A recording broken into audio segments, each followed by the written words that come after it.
আসসালামু আলাইকুম, কেমন আছেন সবাই?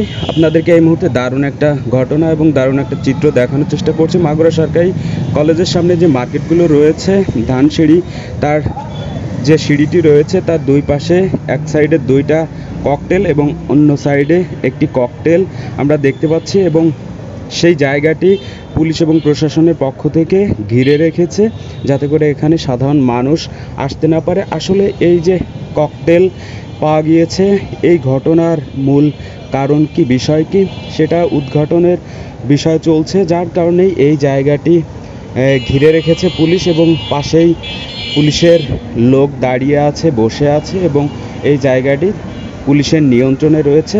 আপনাদেরকে দেখানোর চেষ্টা করছি মাগুরা সরকারি হোসেন শহীদ সোহরাওয়ার্দী কলেজের সামনের আজকে সকালের চিত্র। আপনারা দেখতে পাচ্ছেন এখানে প্রচুর সাংবাদিক এসেছে, পুলিশ রয়েছে।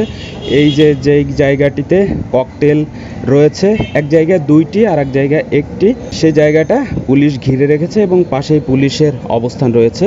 সরকারি হোসেন শহীদ সোহরাওয়ার্দী কলেজের সামনেই যে মার্কেটটি রয়েছে, ভিভো শোরুম, ধানসিঁড়ি, বই বিচিত্রা যে দোকানগুলো রয়েছে, উত্তরা ব্যাংক এবং ভীষণ শোরুমের পাশে।